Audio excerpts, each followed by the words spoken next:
Los siguientes artistas eran una rareza de pesadas carteras e incienso empalagoso, lanzas adornadas con cintas y espadas grabadas con bordes romos, tocados que al principio parecían melenas decoradas de forma extravagante. Cada vez que se movían, tintineaban y ocasionalmente traqueteaban como una bolsa llena de dados de hueso.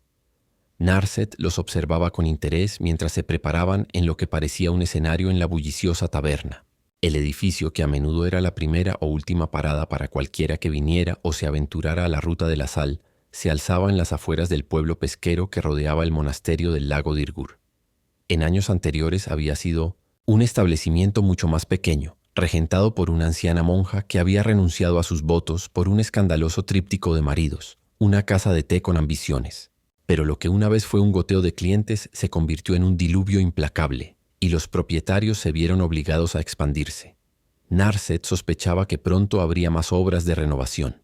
La clientela nocturna ya se estaba dispersando por el aire perfumado con jazmín. Tomó nota de organizar una reunión formal, aunque solo fuera para recopilar noticias de los dueños de la taberna. La posición de Narset como maestra de caminos significaba que muy pocos estaban dispuestos a ser sinceros con ella, y aún menos tenían el valor de ser algo más que aduladores. Arte de Constantin Marina, la pareja en el escenario, se rozó la frente. Menos personas que una vorágine de telas arcoíris, con los rostros ahora oscurecidos por máscaras bestiales. Una roja, otra azul.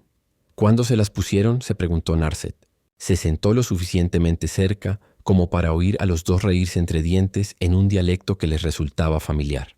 Contenía préstamos de los sultai, algunas blasfemias de los apsanes y conjugaciones tan extrañas como su parafernalia.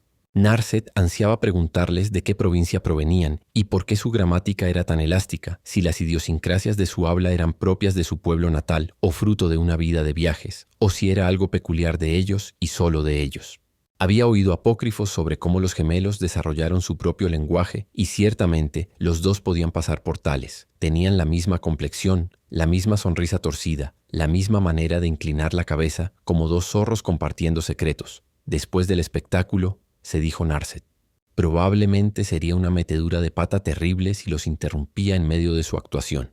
Aunque Narset era la maestra de camino, la verdadera líder de los Yeskai ahora, en realidad para su frecuente disgusto, parecía igualmente posible que vieran su atención como una bendición, si tan solo supiera más sobre ellos. Así, podría evaluar mejor las consecuencias de acercarse a ellos. Pero para obtener esa información, realmente necesitaría hablar con ellos. El problema se estaba volviendo recurrente. Narset. Amigos, gritó la más baja de las dos, una mujer, según Narset supo por la voz, con un gesto de la mano. El ruido en la taberna se convirtió en un estruendo y los clientes se acomodaron en cualquier silla o taburete que pudieron encontrar entre la multitud. Quienes no tenían asiento se apoyaron contra las paredes. Cuando incluso el murmullo se apagó, el artista volvió a hablar con un tono alegre y animado. Venimos a vosotros esta noche para entreteneros. Narset sintió una punzada de reconocimiento. La artista ya no llevaba su máscara de celadón. Había desaparecido sin que Narset se diera cuenta. En su lugar había un rostro mucho más familiar, pintado con papel maché y pintura, un rostro que Narset veía a veces en sus pesadillas, beatífico en su victoria, Ojutai. Y Educar. El otro intérprete, ahora montado a horcajadas sobre un par de zancos, comenzó a merodear en círculos alrededor de su compañero más bajo, exhalando humo hasta que el escenario quedó oscurecido por el gris y el primer intérprete se diluyó en una silueta borrosa, para contarles cómo los 5 clanes fueron una vez esclavizados, encadenados. De la oscuridad surgió el sonido de cadenas tiradas y un gran peso levantado del suelo, provocando risas nerviosas entre la multitud. A los caprichos de los señores dragón y un héroe, la artista se tambaleó entre el humo, y Narset tuvo que contener un grito de sorpresa. La máscara de Ojutai había desaparecido. Ahora, la artista, con los brazos abiertos como si pudiera abarcar la sala con ellos, lucía el rostro de Narset, o al menos la versión que alguien grabaría en una máscara mortuoria, santa y serena, desprovista de toda expresión real, impecable y vacía. Reunió a los líderes de los clanes para salvarnos a todos. Disculpe, dijo una voz malhumorada de mujer. El acento era Temur. Los demás líderes de la rebelión tuvieron que convencer a Narset para que ayudara. Un ingeniero Mardú, Ailinosa, juzgar por la colección de herramientas que colgaban de su cinturón, asintió con mal humor. Sí, lo único que hizo fue descubrir el ritual de la tormenta. Narset se recostó en su silla. Le encantaba la taberna. A pesar de lo abarrotada que estaba y de lo olorosa que a veces podía ser su clientela, era uno de los pocos lugares donde Narset podía ir y disfrutar del anonimato, o al menos algo parecido. No era tan ingenua como para creer que podría pasar desapercibida, pero si alguno de los clientes la reconocía, se lo guardaba para sí. Sin embargo, todo eso podría cambiar si la actuación conmovía al público y devolvía sus lealtades nativas. En fin, Cotis fue el verdadero héroe. Ninguno de los demás líderes de la rebelión murió y luego regresó para continuar con sus labores. Se quejó una mujer entre la multitud. Su vestimenta revelaba al mundo que era Sultai. El reluciente jade blanco de su mandíbula, magníficamente grabado, indicaba que ella también había muerto y había regresado para cumplir con las responsabilidades que habían sobrevivido a su breve encuentro con la muerte, y que esas responsabilidades probablemente incluían colaborar con su gobierno a un alto nivel. Narset se dio cuenta de que sus ropas estaban hechas de las mejores sedas. Claramente la mujer estaba al menos a un paso de la nobleza, solo porque los demás líderes de la rebelión eran demasiado listos para ser asesinados, disparó el ingeniero. Mardu, quien a Narset le pareció mucho más joven al observarlo por segunda vez. Su rostro aún conservaba una ternura juvenil que contrastaba con su mueca feroz. La creciente discusión fue interrumpida por un repentino rugido ensordecedor. Tras el artista, un cataclismo de formas se alzaba entre el humo. Silumgar con cabeza de serpiente, Atarca con su corona de astas, Colagan con sus espinas, Dromoka brillando como el sol y, por supuesto, Ojutai con sus plumas, hermoso y despiadado, como el invierno. Alguien entre la multitud gritó, alto y delgado. Narset se tensó. Ilusiones, se dijo. Nada más. Pero el pulso de Narset todavía latía con fuerza en sus venas. Una vez entonó la artista desenmascarada con las manos entrelazadas. Desnuda, su rostro estaba austero y casi inacabado, como un fragmento de porcelana esperando el pincel de un artista. Los señores dragón gobernaban. Ellos y sus descendientes nos cazaron. El humo empezó a moverse, en espiral, ahora con un atisbo de alas y escamas, mientras los rostros de aquellos señores dragón se distorsionaban, desvaneciéndose en la oscuridad. No había rastro del otro artista, aunque el aroma de su magia impregnaba el aire. Gritos empezaron a resonar en la oscuridad, voces que imploraban por sus vidas. Nos mataron. Las voces fueron devoradas por el sonido de cartílagos masticados y carne desprendida de los huesos, de órganos arrancados de los vientres, vaciados hasta dejar solo una brizna de piel. Una cacofonía húmeda y pestilente tan vívida que Narset oyó a varias personas vomitar. Casi podía oler ese hedor a carroña. Nos dieron a elegir, alinearnos o morir. Narset pensó entonces en Ojutai. Antaño, ella había sido su novedad favorita, una humana sin otro deseo que el de adquirir más conocimiento. Cuánto la había amado por eso, la gran maestra y su alumna perfecta. Y cuánto lo había adorado ella a cambio. Bajo su cuidado, Narset había prosperado, había encontrado dirección y estructura. Durante unos años maravillosos no sufrió ninguna de sus inquietudes habituales. Había tenido un propósito, paz, pero ese era el don de Ojutai, una capacidad implacable para convencer al mundo de que su camino, su visión, no solo era la mejor opción sino la única, incluso si eso significaba la pérdida de los guerreros, del fuego fantasmal y el sacrificio de la identidad cultural Yeskai. A diferencia de los demás señores dragón, el gran maestro no necesitaba coaccionar a la adoración, intimidarlos para que le sirvieran. Se habían puesto sus collares voluntariamente y se habían entregado a sus garras, todo con la esperanza de que al morir obtendrían lo que les habían enseñado a codiciar, renacer a imagen de su opresor. La mujer Temur no se equivocaba. Narset necesitaba ser convencida. Incluso ahora, una parte miserable de ella lamentaba su participación. Al salvar Tarkir, Narset perdió a su dragón. Y durante siglos eso fue lo que hicimos. Eso hicieron. Los demás clanes, dijo el ingeniero Mardu cruzando los brazos, eran humanos, lo cual sorprendió a Narset, y de complexión esbelta. Que ella supiera, estos roles en los Mardu solían ser asumidos por especies mucho más grandes. Nuestro clan no se arrodilló. Hicimos una tregua con Colagan y su prole. Una tregua que solo sirvió para matar de hambre a tu gente. ¿Sabes cómo morí?, dijo la noble Sultai, cuya mirada se volvió opalescente y extraña por la luz. Porque un chico de tu clan me atravesó con su cuchillo. Era comerciante, de camino a casa con mi esposa e hijos. Lo encontré en el camino de la sal, casi muerto de hambre. Le di de comer, pero no fue suficiente. Lo quería todo. Me mató por arroz para 2 días. Ella roncamente pronunció las siguientes palabras. Dime que valió la pena. Dime que esto era lo que los Mardu pedían, lo que imaginaban al acordar esta tregua. Dime que saber que tu pueblo ha sido llevado a tal desesperación no te avergüenza, y no volveré a hablar de ello. Lo siento, respondió de inmediato estremeciéndose. No hubo valor en lo que te pasó. Por mucho que lo intentaron, los señores dragón no pudieron extinguir nuestro espíritu, gruñó el artista, aparentemente ajeno a las interminables interrupciones, y el humo se llenó de puntitos de luz como antorchas en la oscuridad. Las brasas de la rebelión siempre estuvieron ahí. Pronto se convirtieron en una llama inextinguible. Al oír la palabra incendio, el humo estalló en un infierno sin calor. Los héroes surgieron de las filas de como si le hubieran. Dado una señal, el segundo artista salió de entre las llamas entre una lluvia de aplausos confusos, con los rostros iluminados del público a medio camino entre el asombro y un terror creciente. Se acercó a su compañero. El fuego proyectaba profundas sombras sobre sus rostros delgados, recortados de tal manera que apenas parecían humanos. El temor.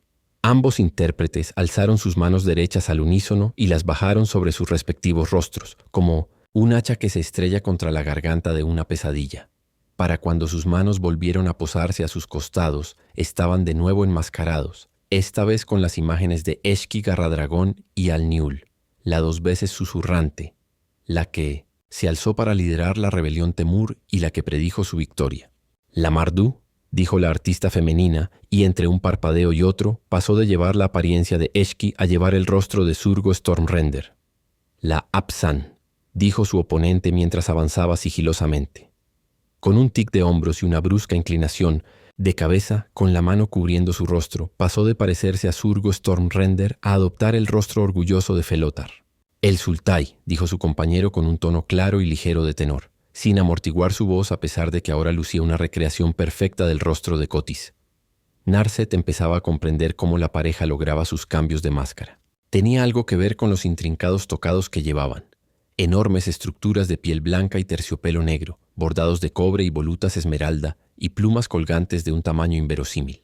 Claramente las máscaras estaban alojadas dentro de ellas, pero lo que Narset aún no podía intuir era cómo la artista había cambiado de máscara, porque eso parecía mucho más difícil de hacer.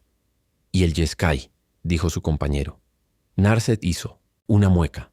Le emocionaba presenciar un espectáculo tan magistral, pero estaría feliz de vivir el resto de su vida sin volver a ver su rostro como utilería. «Juntos», dijo la mujer con el rostro de Narset, con un tono de voz que se tornaba astuto, con un énfasis deliberado en reconocimiento de las interrupciones previas. Buscaron poner fin al reinado de los señores dragón. Juntos lucharon por la libertad de Tarkir, y la multitud rugió tan fuerte que la tomó por sorpresa. Las mesas fueron golpeadas, el suelo pateó con un estruendo de botas.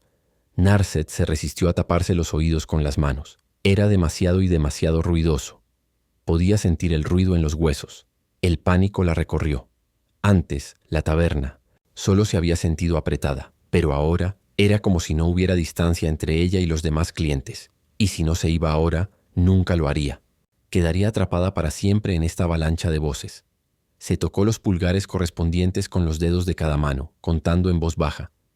Cuando Narset llegó a 20, empezó a contar las plumas de los tocados de cada artista. 18. 7 naturales, el resto claramente artificiales.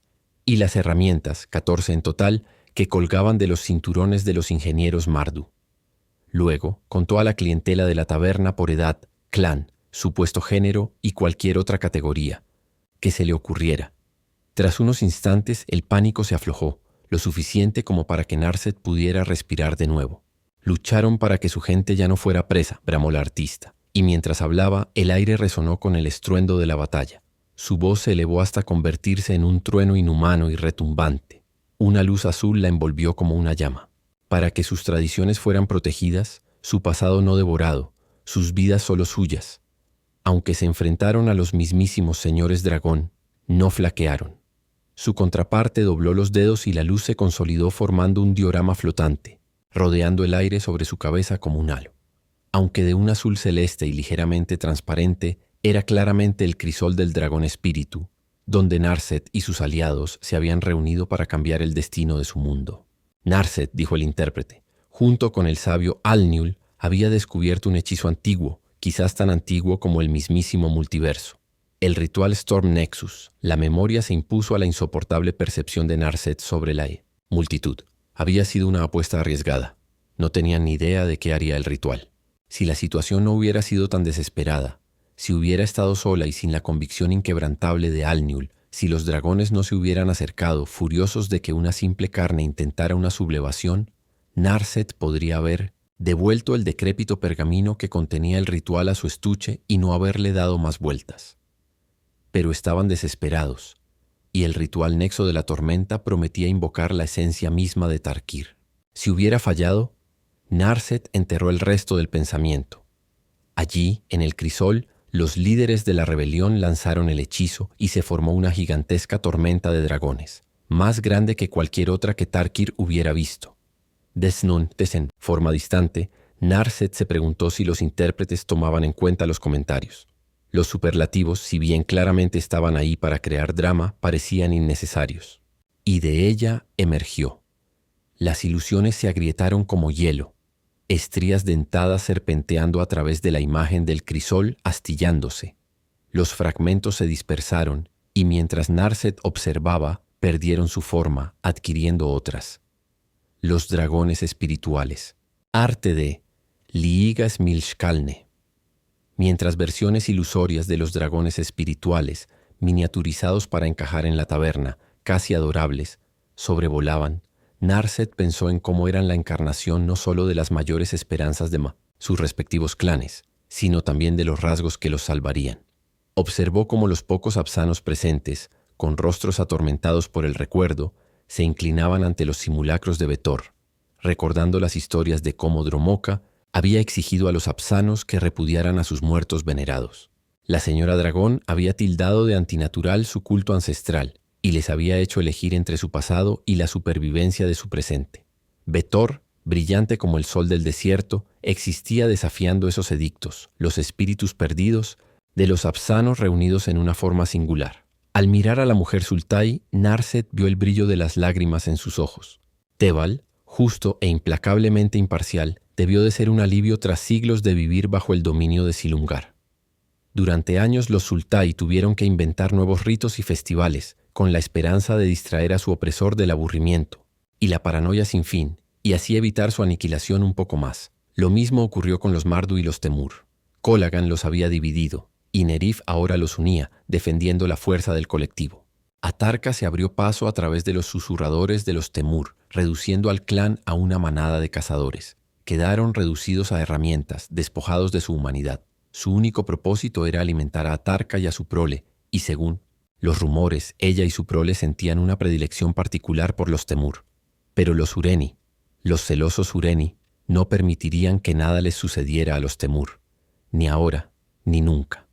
Por esa razón, Narset sabía que debía amar a Shiko, la dragona espiritual a la que había invocado en el ritual, a la que había montado en la batalla contra los señores dragón, cuya esencia había moldeado con sus propias creencias, su veneración por la verdad e incluso su deseo secreto de una personalidad más decidida.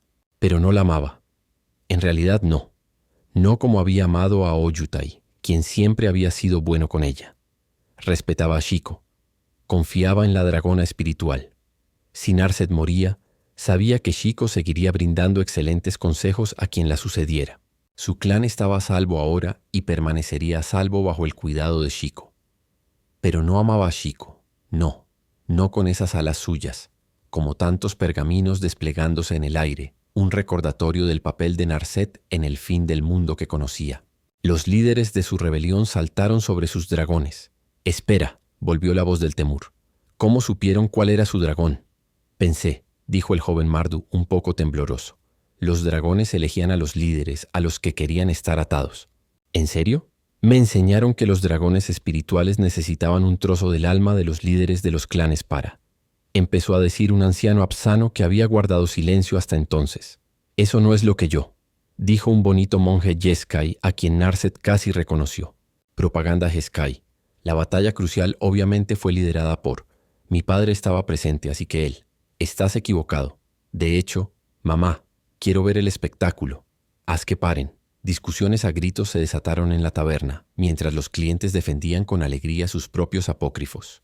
Narset echó un vistazo al escenario, donde los artistas permanecían con expresión algo desconcertada, con dragones fantasmales volando lánguidamente sobre sus cabezas. El ilusionista dedicó a su compañero lo que Narset consideró un encogimiento, de hombros filosófico, y éste respondió con unos ojos color ocre oscuro en blanco. «Te dije que deberíamos haber hecho un cuento popular», lo oyó murmurar Narset. Bueno, quería ser educativo. Y eso derivó en otra acalorada pelea, sumándose al ruido incesante. «Los dragones», dijo Narset, decidiendo que ya era suficiente. Al principio no tenían forma. Su voz fue tan potente que sobresaltó a sus allegados, sumiéndolos en un silencio reverencial. Al callar, otros la imitaron. Oyó su nombre susurrado, pasó por la taberna como una promesa de libertad y Narset lamentó la pérdida de la taberna como lugar al que podía ir y ser tratada como a cualquier otro viajero. Todos la esperarían después de esto. 5 figuras brillantes emergieron de la tormenta de dragones. 5 con siluetas de dragones, pero sin rasgos distintivos. Eran simplemente poder encarnado esperando a ser invocadas, dijo Narset, sintiendo, de nuevo como Chico se formaba bajo ella, cómo había clavado anzuelos en sus pensamientos buscando un camino a seguir. Fui la primera en saltar sobre una. Luego las demás la siguieron, y nos unimos a nuestros dragones espirituales, tal como ellos se unieron a nosotras. Narset se obligó a mirar al frente sin concentrarse en nada. La taberna estaba ahora en completo silencio, y había una cualidad insondable en ese silencio atento que la llenó de un repentino temor irracional. Se sentía como una boca abierta, una boca que la tragaría entera si se lo permitía. Juntos cabalgamos hacia la batalla y finalmente empujamos a los señores dragón hacia la tormenta. Como dijimos, dijo la actriz con cierta esperanza. Héroes. Pero lo peor estaba por venir, dijo Narset. Los artistas soltaron un suspiro a la vez. Narset se dio cuenta de que ese había sido su último intento por mantener el espectáculo en marcha y solo lamentó un poco haberlo descarrilado con su conocimiento de primera mano de los eventos que estaban dramatizando. Fuera una representación, decente o no, Narset detestaba esa máscara que era su rostro. Ambos se sentaron con las piernas cruzadas en el escenario, uniéndose al público en su absorto interés por Narset, mientras los dragones ilusorios se disipaban. Aunque los señores dragón fueron derrotados, las tormentas de dragones persistieron. Y han empeorado.